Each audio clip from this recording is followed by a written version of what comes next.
seem to come from different worlds, so when these two teen idols decided a year ago to marry, many of their fans and friends said it wouldn't work.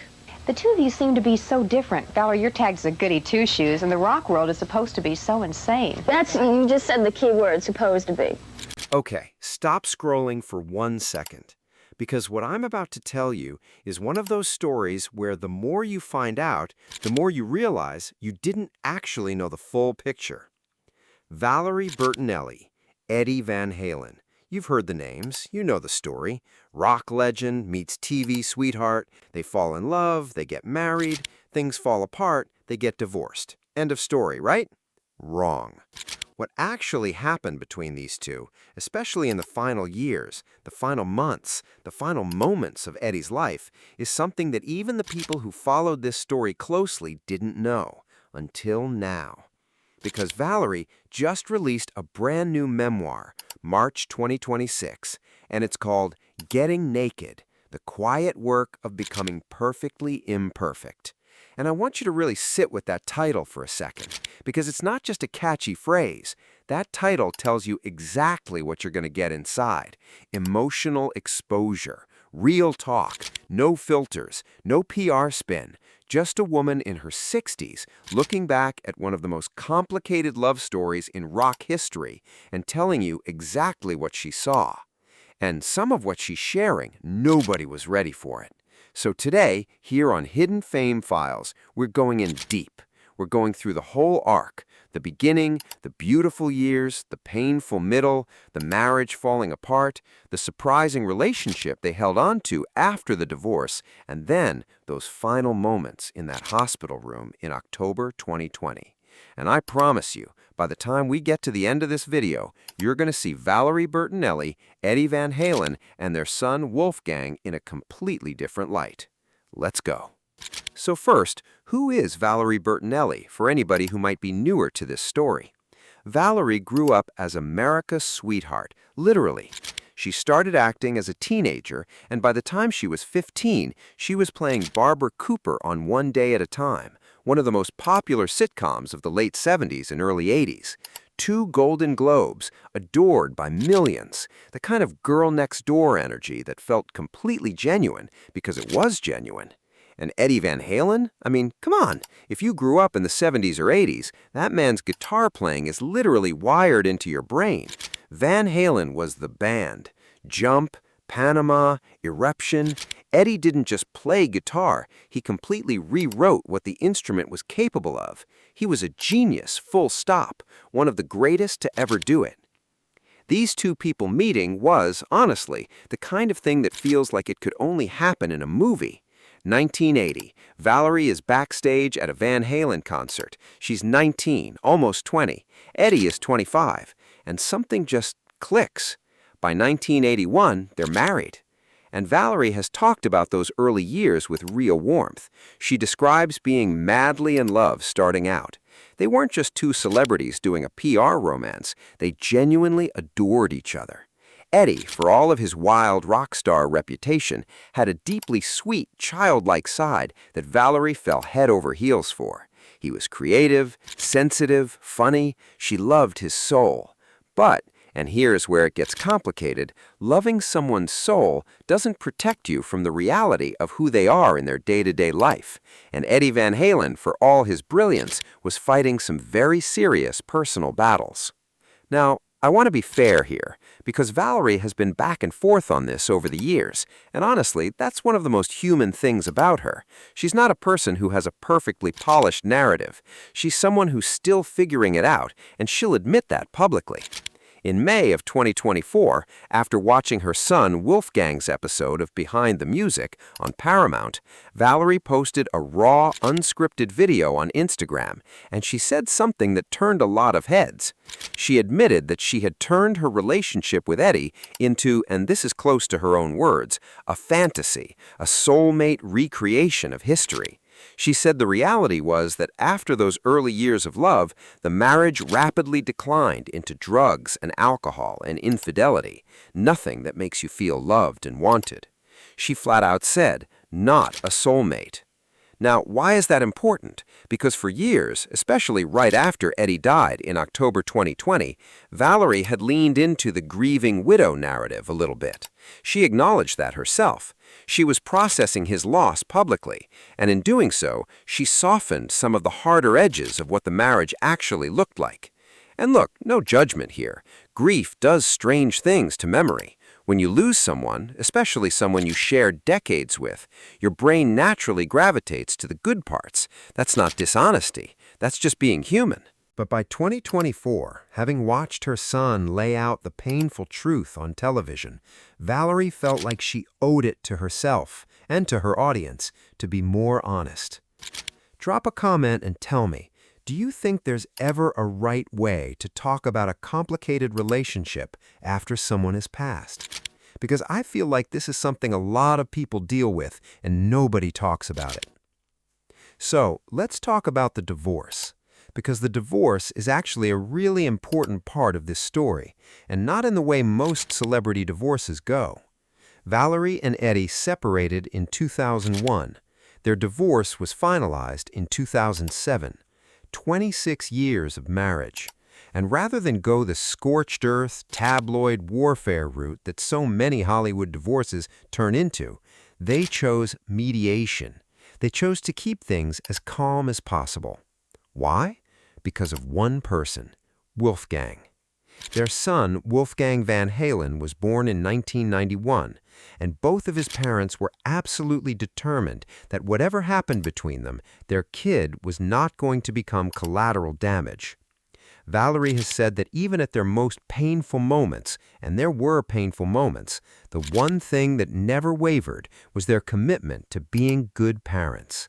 Eddie showed up, Valerie showed up, and they figured out how to co-parent in a way that, looking back, is honestly remarkable given everything else going on. Think about this. When Valerie married her second husband, Tom Vitale, in January 2011 in Malibu, Eddie Van Halen attended the wedding, along with Wolfgang. Let that land for a second. Your ex-husband, who you had a chaotic, painful 26-year marriage with, shows up to cheer you on at your next wedding because you're both adults, because you have a son together, because you chose to be better than the bitterness. That's not nothing. That's actually everything. And this brings us to what I think is one of the most quietly moving parts of Valerie's new book, because she talks about the final period of Eddie's life in a way that is really going to get you. As Eddie's health declined, he had been battling throat cancer, oral cancer, and a range of other serious health issues. Something shifted in him. He started making amends. He started reaching out to people from his past. Not in a structured, formal way, just picking up the phone, calling people he'd hurt or lost touch with, trying to make things right. Valerie writes about this in her new memoir, and the way she describes it is so Eddie. She says he was cold calling them. It was sweet, and that was Ed at the core, sweet. He wanted to make it right with Valerie, too. And apparently, when she would leave a room during those final visits, Eddie would look around and say, and this is what Valerie was told by people who were there, the biggest mistake of my life was letting her go. Okay, can we all just take a breath on that one?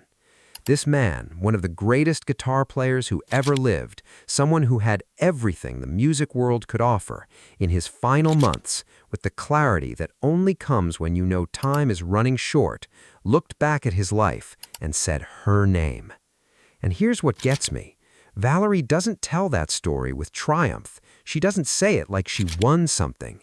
She tells it with this quiet ache, like she's still processing what it means. Because what do you do with that? How do you hold that? The answer, I think, is what she writes next. At their final Thanksgiving together, the last one they'd share, Eddie took her outside, and they talked, really talked. She writes that he opened his heart in a way he said was way past due. And then she writes, we both did. We found a place of deep love and forgiveness for our past mistakes. That moment, outside on Thanksgiving, two people who had loved each other and hurt each other and grown through it together. That's the real love story here. Hey, if this kind of deep dive into the untold stories behind famous lives is your thing, you're in exactly the right place. Hidden Fame Files is literally built for this. Hit that subscribe button and the like button. It helps more than you know. And honestly, we've got so many more stories like this one lined up. You do not want to miss what's coming. And now, October 2020, Eddie Van Halen had a stroke. He was rushed to St. John's Health Center in Santa Monica, California. He was 65 years old, and he was not going to come home. Valerie and Wolfgang were there, at his side. And in her new memoir, Valerie wrote the sentence that has been shared across the internet since this book dropped in March 2026.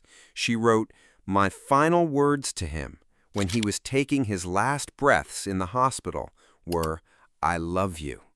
3 words, the simplest 3 words, and yet everything. She also wrote, and this broke me a little, "It still breaks my heart that he ran out of time because he was so there. He so wanted to be the right person, the good person that he already was. His heart was always pure. He was such a good man.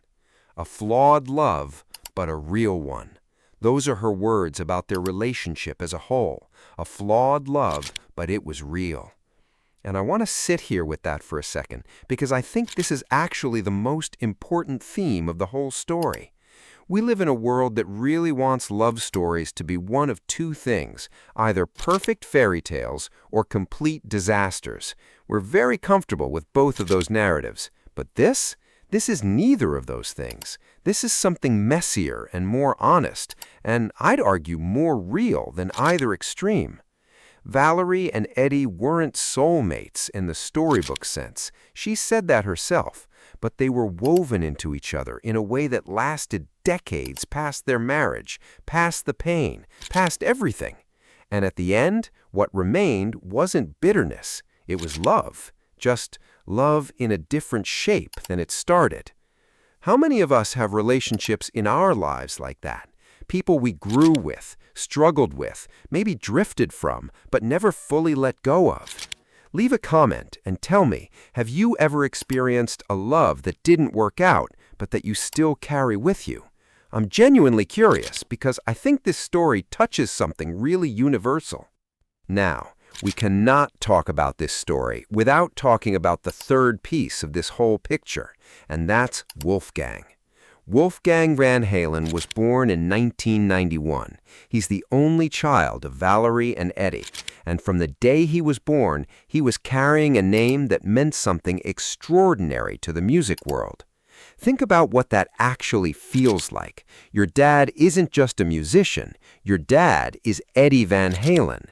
There is no separating who your father is from what your father means to an entire generation of people.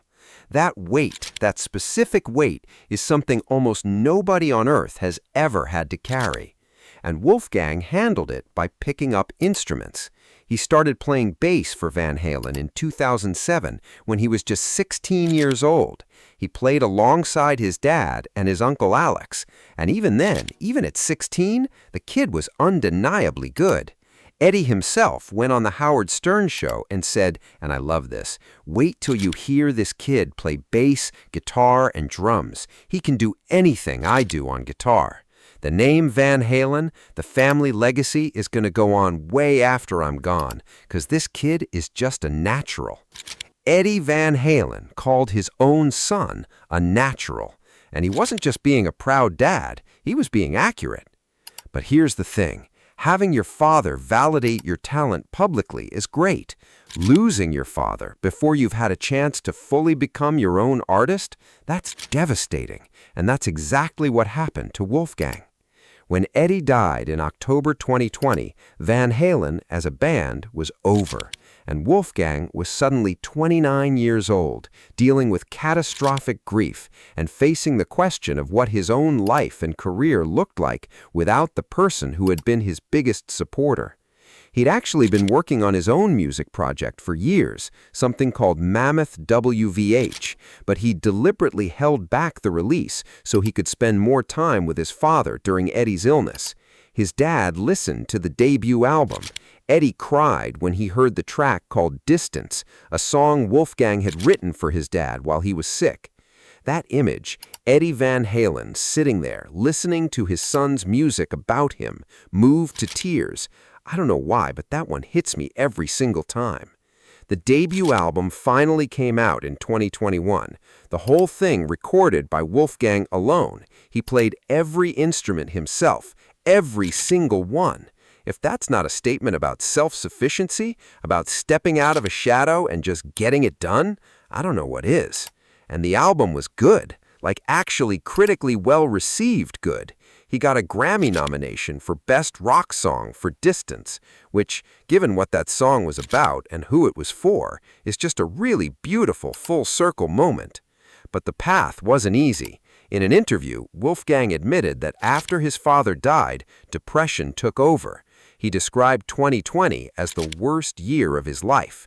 He talked about a creative block. He talked about grief taking over in ways that made it hard to function. He's also been open about a significant personal health journey, dealing with the emotional weight of grief, emotional eating, the pressures of being in the public eye, and rebuilding his physical and mental well-being through therapy and real lifestyle changes. He's credited therapy specifically with giving him the tools to process not just grief, but the underlying stuff that grief tends to surface. And in October 2023, a sign of real, tangible forward motion, Wolfgang married his longtime girlfriend, Andrea Alsop. New chapter, earned happiness. By 2025, the band, which he'd rebranded from Mammoth WVH to simply Mammoth, released a third album called The End, a title that carries layers. Is it the end of his father's era? The end of grief's grip? The end of one version of himself? Maybe all of it. This kid, and I say kid, he's in his early 30s now, but still, has handled an almost impossible situation with more grace and grit than most people could imagine. Hey, real quick, if you've been watching this video and getting value out of it, tap that hype button. If you're not familiar with YouTube's hype feature, it's this newer thing where you can literally hype up videos you love, and it helps the channel get discovered by more people. No cost, takes 2 seconds, and it tells the algorithm that this content is worth pushing out. So if this story is hitting right for you, hit that hype button, and let's get more people into the Hidden Fame Files universe. Now let's zoom back out, because I want to talk about what this whole story actually means, because I don't think it's just a celebrity story. I think it's a story about something really fundamental to the human experience. We live in a culture that is obsessed with clean endings, happily ever after, or if not happily ever after, then at least a clean break, mutual hatred that makes sense, narrative closure. We want the story to wrap up in a way we can categorize. But real life doesn't do that. Real relationships don't do that. And Valerie Bertinelli and Eddie Van Halen are, I think, a really powerful example of that. Their marriage was troubled, genuinely troubled. Eddie's alcoholism caused real damage. There was infidelity, there was pain. Valerie wasn't a martyr. She was a real person who dealt with real hurt over decades. And she's honest about that now in a way that feels healthy, not bitter. And yet, despite all of that, they built something together that couldn't be fully dismantled by a divorce decree. A son, a shared history, an affection that outlasted the formal relationship by years. And in those final moments at St. John's Hospital, standing next to her son, holding space for a man she had loved in every imperfect, complicated way, what came out of her was, "I love you." Not, "I forgive you." Not, "I'm at peace with this." Just love, still there, after everything.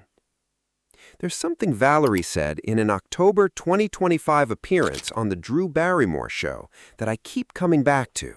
She said, "We grew, we didn't work, but I don't feel like it was a failure because there were many years there that were so happy, and I have Wolfie. We grew, we didn't work." I want you to really chew on that phrase, because there's a wisdom in it that I think most of us don't give ourselves permission to access.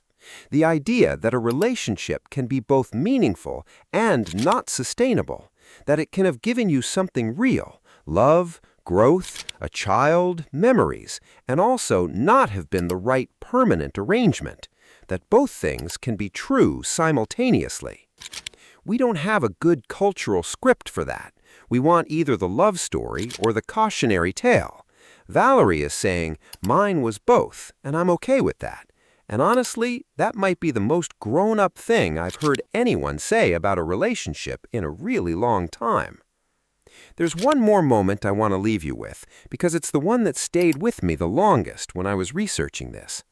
At some point after Eddie passed, Valerie attended one of Wolfgang's concerts, and she watched her son, this kid she raised, this kid who carries his father's name and his father's gift, stand on a stage and play guitar and sing songs he wrote himself. And in her memoir, she writes about sitting there watching him and feeling this overwhelming, bittersweet emotion. She writes, "That was our kid on stage, playing guitar, singing songs he wrote. I needed an arm to grab. Parents will know what I mean. I needed an arm to grab. She needed Eddie. In that moment of pure parental pride, she looked around for the person she had always turned to in moments with Wolfgang, and he wasn't there, and won't be there again." I think that's the part of grief that nobody talks about enough. It's not just losing the person, it's losing them in all the future moments too. The moments where you'd want to look at each other across a room, the moments only they would understand what you're feeling. Those moments don't stop, they just keep arriving, and you have to face them without the person you'd want beside you. But here's the thing, Wolfgang was there, on that stage, living proof that what Valerie and Eddie built together mattered, living proof that love, even flawed love, can produce something extraordinary. So, what's the takeaway here? What do I want you to walk away with from this story? I think it's this. Love is rarely the thing we expect it to be. It doesn't always look like the movies. It doesn't always have clean lines or satisfying endings. Sometimes, the most meaningful relationships of your life are also the most complicated ones. And sometimes, forgiveness doesn't mean pretending the hard stuff didn't happen. It means choosing to hold the whole person, light and shadow together, and finding something worth keeping in all of it. Valerie Bertinelli has been publicly figuring that out in real time, through memoirs, through interviews, through Instagram videos posted at what feels like 2 in the morning when the emotions get too big to hold alone. And I find that honestly kind of beautiful. She's not presenting herself as someone who has all the answers. She's just a person who loved someone complicated for a very long time, who lost him, and who is still, even now, sitting with what that meant. And Eddie, for all his rock star mythology, what remains at the end of his story isn't the guitar solos or the sold-out arenas. It's a woman who whispered, "I love you," at his bedside, and a son who plays music that makes him cry. That's the real legacy. That's the hidden story. And that's exactly why we're here at Hidden Fame Files, because these are the stories that matter. If this one got you, if you found yourself feeling something you weren't expecting to feel when you clicked on this video today, drop a comment below and let me know what hit hardest. Was it the final words? Was it Wolfgang's journey? Was it that line about needing an arm to grab? I genuinely read the comments, and I love knowing what's resonating with you. And if you want more stories like this, real, in-depth looks at the lives behind the famous names, subscribe to the channel.